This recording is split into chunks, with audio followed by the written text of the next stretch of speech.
and welcome to the Rob Call Bottom Up Show, available on Pacifica Radio, Progressive Radio, at iTunes, and at a lot of other places. You can get the complete archives at opednews.com/podcasts with an S.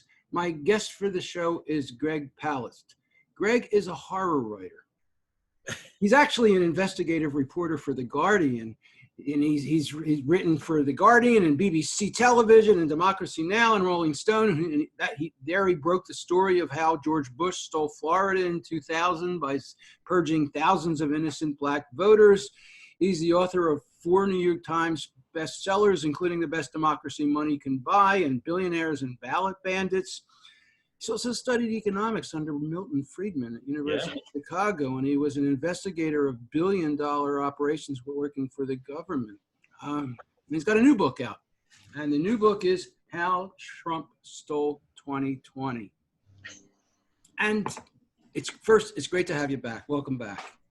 Glad to be with you again, Rob. Because I think the first time goes back about 16 years. We've been doing this for a long time. It's been why? Isn't it time for America to kind of try democracy?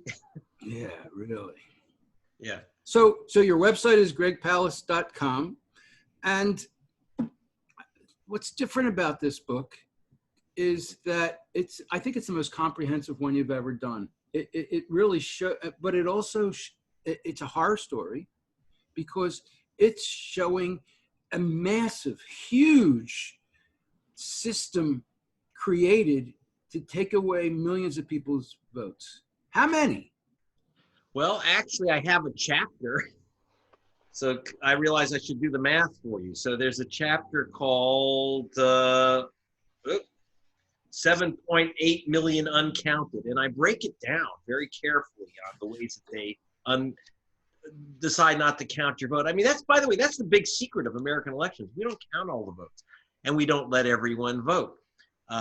So it's about, in fact, I'll give you the exact number because I think it's, 7,854,928 votes and voters were blocked and not counted in 2016. Let me repeat that. That's, by the way, these are official figures in How Trump Stole 2020. There's a lot of bad jokes, but it's really solid and deep investigative reporting. It's a fun, really easy read, and I strongly recommend it. Thank you for recommending it and the humor, by the way, some people misunderstand. The subject is serious, but if you're going to cry for 300 pages, I'm going to lose everyone, and it's not going to get us anywhere. It kind of made me think of Ghostbusters, you know? Yeah, demons and monsters, but you got to laugh too. Yes, and by the way, we do have a comic book by Ted Rall in the middle of it, 48-page comic book. I love comic books, and but again, it's a comedy of horrors, as you say, comedy of errors. But now wait, you just told us the numbers for 2016. Yes, so it's going to be worse in 18 and 20. So go ahead, give me the numbers. So the reason I give you the numbers for 16 is that you can't understand how Trump stole 2020 unless you understand how he stole 2016. And when I say stole it, okay, America, you're not guilty. You didn't elect some bloviating orange-stained bigot. You didn't do it. Because if you counted all the votes that were disqualified, in America we disqualified millions of votes, and if you allowed voters of color who were disqualified by the millions, again, it wasn't close. And I have that in the book. It's very, very important to understand. And because they were successful in 16, they've accelerated. When I say they, both parties do it, but it's mostly the GOP and mostly GOP going after voters of color, Asian American, African American, Hispanics, and then now young voters. So like, for example, the book begins, chapter 1 is a very, very short chapter, so I'll read you the entire chapter. And chapter 1 is called The End. So you can read along with me. Let's see. Okay. And the entire chapter is Donald Trump was reelected president on November 7th, 2018, 2 years before a single vote was cast. So it's a very short chapter called The End, and that's chapter 1. So we work back to beginnings and first principles. But so what's happened is that they are purging. You know, there's that TV show, The Purge, once a year. You can go out and kill anyone you want. Well, Republican secretaries of state, boards of elections, once a year go out and kill any voter they want. That is erase or purge voters. So it really took off in November of 2018 when a character named Brian Kemp of Georgia, who is now the governor, was running against Stacey Abrams, the first black woman ever to run for a U.S. office. Now, I've been investigating Kemp not since Stacey Abrams was around, but since 2013, 7 years. And I've been working with Stacey Abrams this entire time. And what we have found is that Brian Kemp, while he's running for office, removes nearly 500,000 voters from the voter rolls. And the local papers just shrugged their shoulders and said, gee, this is terrible, but, you know, what can you do? That's the law. Nuh-uh. He said, these people have left the state. Now, if you've left Atlanta, you left Savannah, you shouldn't vote in Savannah if you don't live there. You shouldn't vote in Georgia if you don't live there. But we got the experts, the guys who work with Amazon and eBay and know exactly where you live. And we used. That chapter is fascinating. The way you pull together the science and the technology to do a specific analysis of who the people were who were removed. Yes, so we found out that they said these people move. Well, you know what?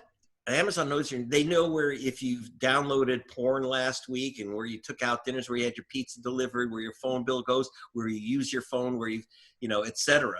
And including, by the way, where you pay taxes. Georgia assume people left the state, even though they're paying Georgia income taxes. Now, why would they do that? So 300, here's the thing. We went through every single name. 340,134 people had never, ever moved. Never moved, and they were accused of moving. They lost their votes. Well, who were they?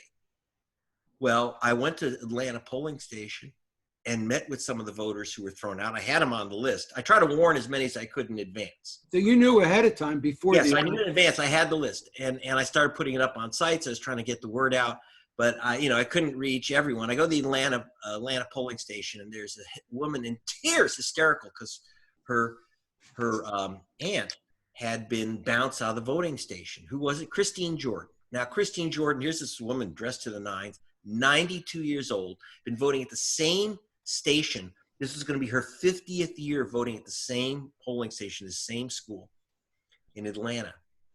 And they said, scram. She was on Brian Kemp's hit list. Now, this is Martin Luther King's cousin. Okay, so she's been voting 50 years since the year her cousin was murdered. It is, and this game of knocking out black voters and young voters, et cetera. And then we went to Wisconsin. So it's 340,000, over a third of a million people. How many votes did Kemp win by? Oh, he won only about 40 to 50,000 votes, but he wiped out a third of a million of Stacey Abrams voters. Then I go to Wisconsin. Okay, you'll see in the book too, same kind of game where they, now the Democrats took over the state. And but the Republicans have sued. Well, the Democrats have the governor. The governorship. They don't have the House. They don't have the legislature, even though overwhelmingly, Wisconsin is a Democratic state by registration, but gerrymandering gave the Republicans control of the legislature. So one of the things they said is, oh, we're going to remove all the voters who have moved. They're going to use the Georgia trick. This is happening all over the country. So I went through. You document how it's happening in the right. And so I go through. How Trump Stole 2020 by Greg Palast. And I have how the theft of Wisconsin 2020. So what they're trying to do is now in Wisconsin, supposedly Donald Trump won Wisconsin in 2016 by just 22,000 votes out of 3 million cast. That's it. Well, now they want to remove 250,000 voters, 232,000 voters. This morning, as we speak, and I have some of the information in the book, I got the information going through the new list. It's 74% wrong, but it is overwhelmingly Black folk in Milwaukee. It's students in Madison. They know who they are removing. It's very simple what they do, by the way. One of the big tricks is that they send postcards out to voters to confirm that their registration address. Now, students move dorm room to dorm room, couch to couch. Low-income people in America are renters. They move. I had one woman in Georgia who lost her vote because she moved within her apartment building. By the way, that's illegal. You can't remove people who've moved within their neighborhood. And in fact, in the case of Milwaukee in Wisconsin, one of the people on the hit list that the Republicans wanted to move, and you'll see it in How Trump Stole 2020, I go and meet Saquana Taylor.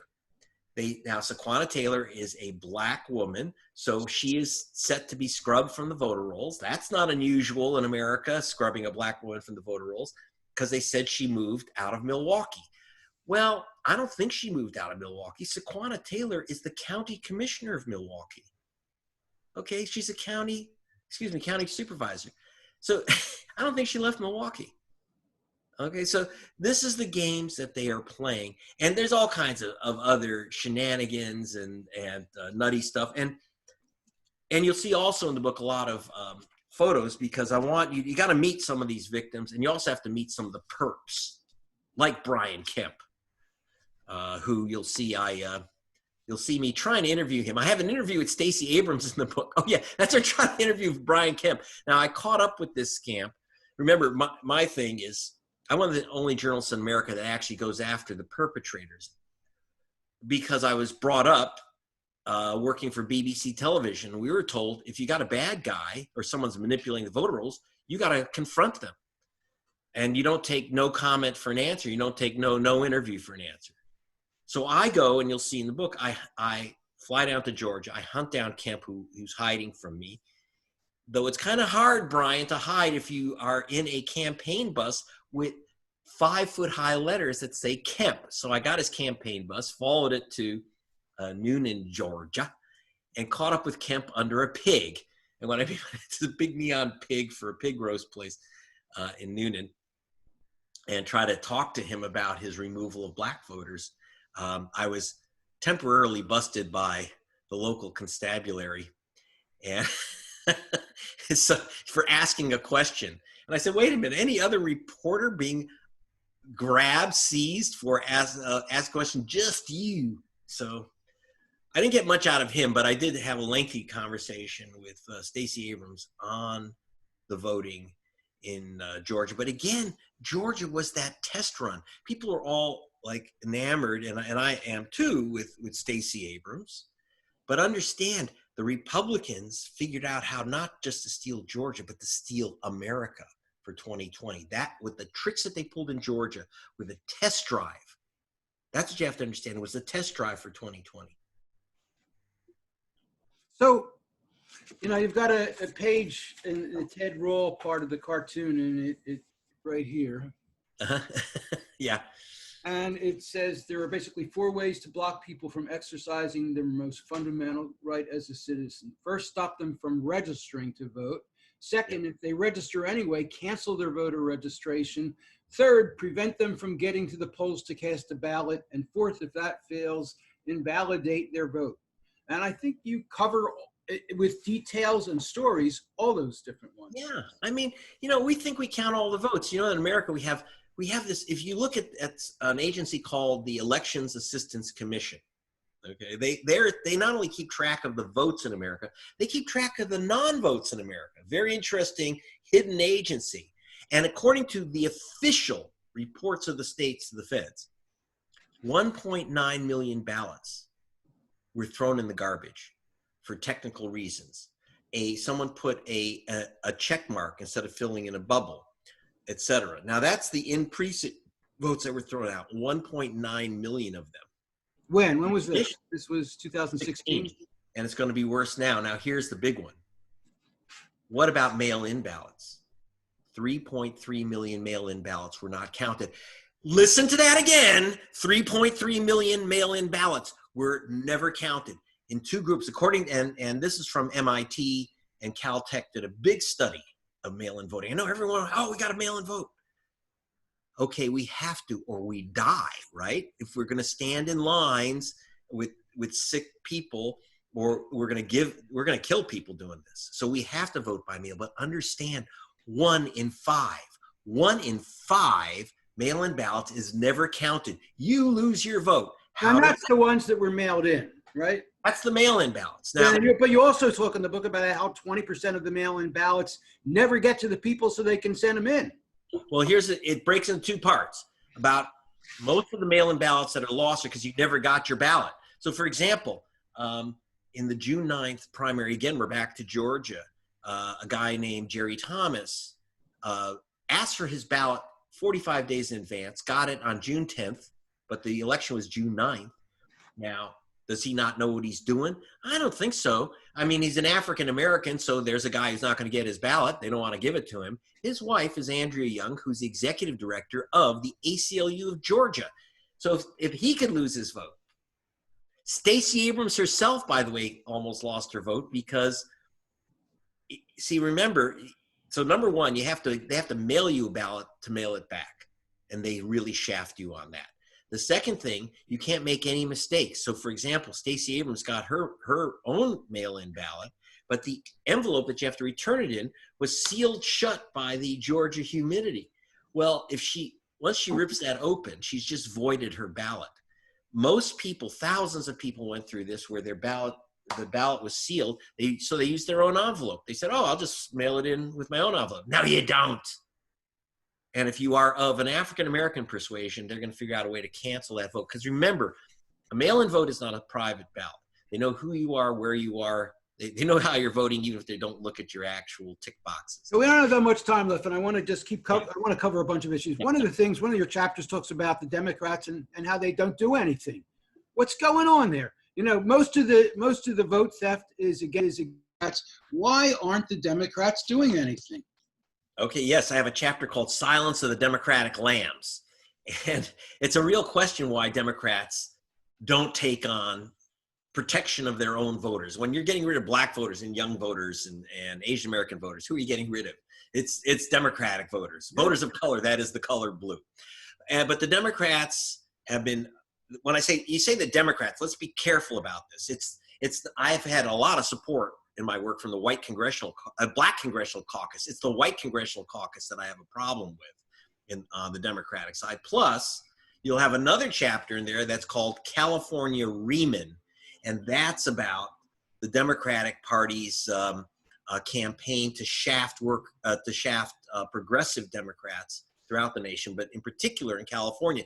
This is one of the problems. So if you ask why Democrats don't stop ballot thievery, well, because they want the option. They want that gun in their holster too, where there's a threat from Democrats in primaries.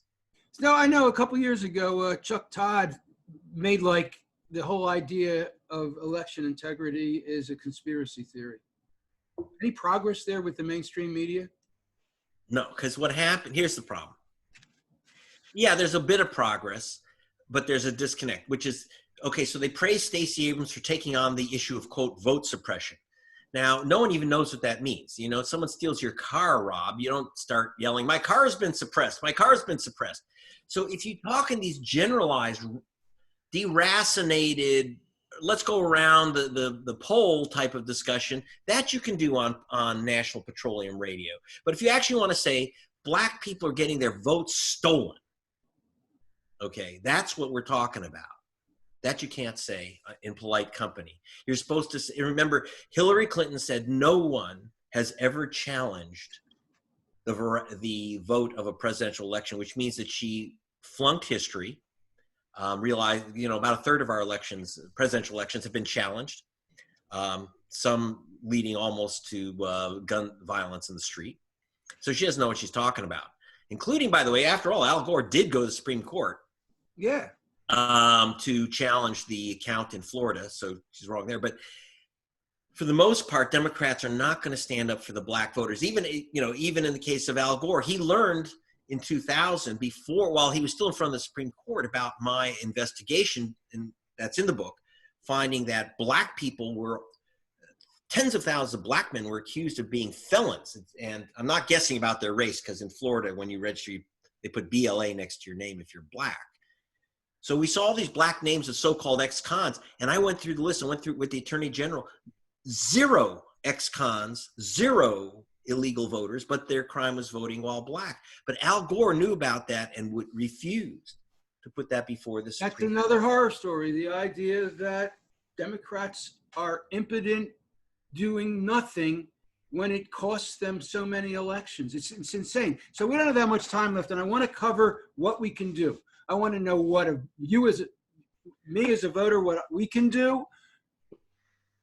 Well, okay, I'm going to make it easy for you because I have the Protect Your Vote ballot condom, how to vote safe. So, okay, 7 basic rules to make sure that you don't lose your vote. And by the way, number 1 is check your registration. I just told you about Mrs. Jordan, King's cousin, who was voting at the same station for 50 years. She shows up, get it, scram, lady. So what do you do? How do you check your registration? You go what are the online. actual details? Every state, at the Secretary of State or at your Board of Elections for your state, will list every single voter. That's a public document, the voter rolls. So you put in your name, your address, your birth date, and every state will tell you your registration status. And by the way, I checked in California and it said no, Greg Palast, no such voter. I re-registered right there online.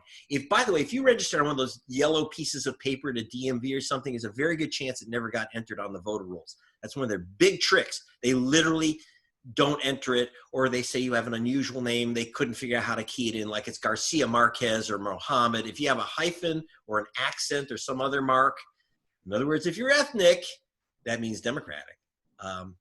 There's a very good chance that they will not enter you on the voter rolls. So one thing you should do to prepare to vote is just go to the website and from the state and check to see that you're registered. Right. Now, the other thing is you've talked a lot about how it's dangerous, the mail-in voting, but you're also saying that people need to do it. So yeah. So okay. So that's another bit of advice. Number 1, you have no choice. You're going to die if you have to stand in line. And one way to avoid, most of the people that you saw in those long lines in Georgia and in Wisconsin were because they didn't get their mail-in ballot, not because African Americans like to stand in lines for 4 or 5 hours risking death. No, they didn't get their ballots. So ask for your ballot. Wait, and first check your registration. If you're not registered, you ain't getting no ballot. Second, people in states like Ohio, where they have like 800,000 people on what are called inactive lists, you're not going to get your ballot. So you have to communicate with the state, register, and if you move down the street, re-register. Doesn't matter what the law says, you better do it or you ain't getting your ballot. So if you hate Trump, one of the things that you need to do is check to make sure that you are registered to vote. Just put it on your list of must things to do. And how far ahead should people request their absentee ballot? You want to request it at least a month in advance. At least a month in advance is number 1. And number 2, if you're not getting it, if you don't have it within 2 weeks, you better call up your local Board of Elections or your county and find out where your ballot is. Okay, that's really important. And first, you got to make sure you're registered. Second, you got to get your ballot. And then third, when you fill it out, for God's sake, there's all these cockamamie rules. Did you know that in Wisconsin, you have to have a witness signature? Same in Minnesota. Amy Klobuchar has a new law that she's proposed, but she forgot to add no witness signature should be required. In Alabama, where Doug Jones is fighting for his life for re-election, the Democrat, you have to notarize your mail-in ballot. There's like 3 states with notary requirements, witness requirements, multiple signature requirements. You have to sign exactly as you signed when you registered. Make sure that your address is correct. Don't leave anything blank on the outside envelope. And for God's sake, put enough stamps on it. If it's more than a page or 2, most of these require 2 stamps.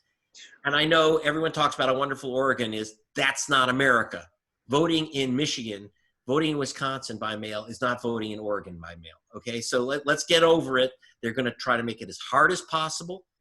If we have 80 million people mailing in ballots, and we lose 22% as we did in most elections. Okay, that's 25 million ballots in the garbage. Okay, excuse me, no, my math is wrong. It's about 20 million in the garbage.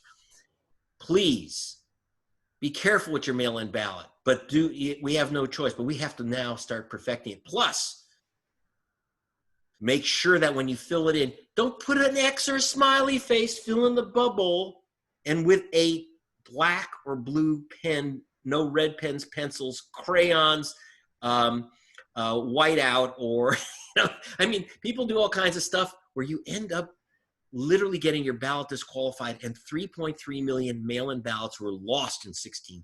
3.3 million. All right, Okay. so we're down to the wire now. What do you recommend that secretaries of state, state legislators, and members of Congress do in terms of making things better? Let's recommit to allowing people to vote.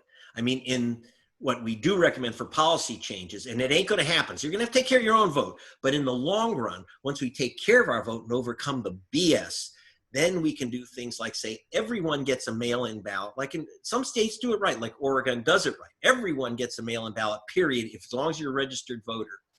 Second, eliminate registration. What do we need it for? That was, you'll see in my book, the history of vote suppression begins, one of the things is registration. That was to knock out the black voters migrating north and immigrant voters, Jews, Irish, Italians, to stop them from voting in Philadelphia.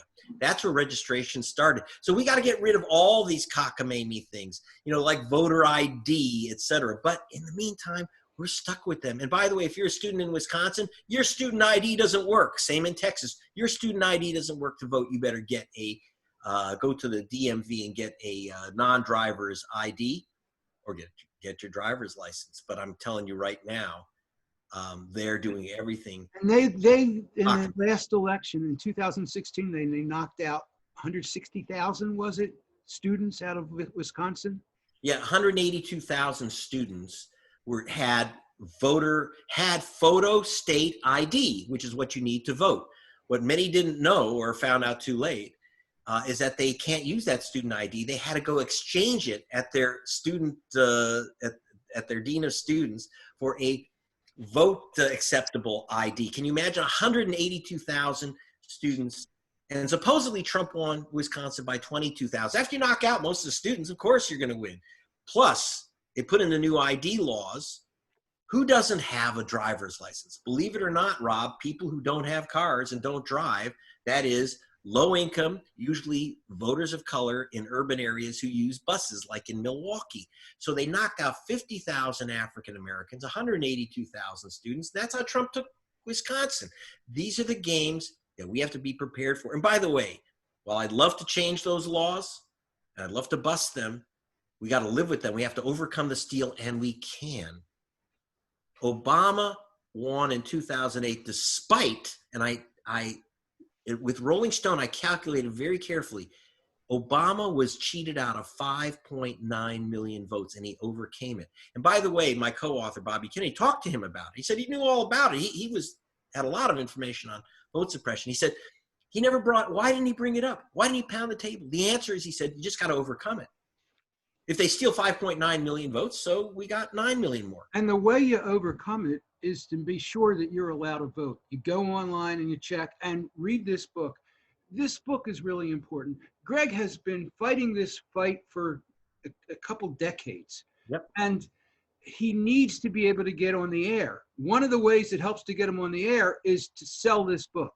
So get him onto the bestseller list, buy this book, share it with people, share it with other activists. And Greg, you're a warrior, a horror writer, but a warrior. And I love what you do and appreciate it so much. Thank you so much. My guest for the show has been Greg Palast. He's the author of How Trump Stole 2020. His website is gregpalast.com. Thanks again for being back on the show, Greg. You're the best, Rob. Thank you.